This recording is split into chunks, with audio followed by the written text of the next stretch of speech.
Rakib, thank you very, very much. There appears to be an excessive attempt to mark Ramadan, whether it's that or having religious proverbs on a messaging board at King's Cross Station and no doubt elsewhere. Doesn't appear to be a huge push to celebrate any Christian festivals. Is that unfair of me to suggest? Well, I think that one of the big problems there, I'd say, Patrick, is that, as you know, there's been a decline in Christian devotion in our country. And I actually think, as a non-Christian, that's a crying shame.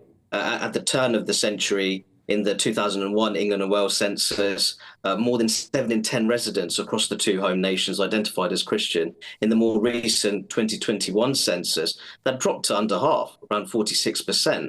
I'd also make the point that those Ramadan light displays that you showed there, that wasn't directly funded from the public purse. That was actually funded by the Aziz Foundation, which was formed by the billionaire businessman and philanthropist Asif Aziz. But for me, generally, if you want to, in terms of my central view on it, I think that if we're a truly pluralistic society in a religious sense, I think that a variety of religious celebrations should be promoted in the public sphere. And as a social conservative, I'd be quite pleased with that. So, Rakib, you think this is just a symptom of the decline of practicing Christians in this country, that if Christians kicked up more of a fuss and showed that they were religious and showed that they were going to church and congregations were boosted, then there would naturally be more emphasis on Christianity? Well, is that what you're saying?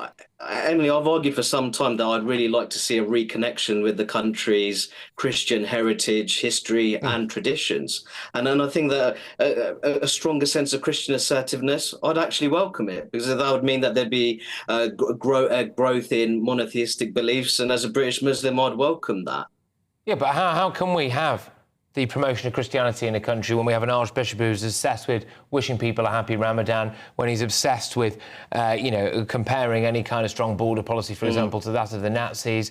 But I would also argue as well that this is part of a wider pervading woke diversity and inclusion situation that we're in, even to the point where we see things like hot cross buns. I know this might sound minimal, for example, but, it's got the cross on it. We have to turn it to a hot tick bun. I will be honest with you, Rakib. I think the worst offender was having the hadiths in King's Cross Station on the departure board. I think there was a consensus, it seemed, across the board, left, right, that was totally inappropriate. I just wonder whether or not, even if we had an increasing number of people attending church, for example, which I think many people would argue is a good thing, that's not going to do much to get rid of this idea that diversity is our greatest strength, and the only way we can show that is by forcefully promoting other religions, potentially, Rakib.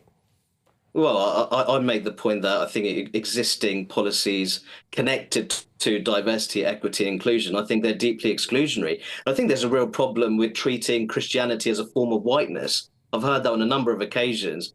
People clearly not understanding that a very significant portion of Christians living in the UK are non-white, whether that's Goan Roman Catholics in Swindon or Nigerian Protestants in southeast London.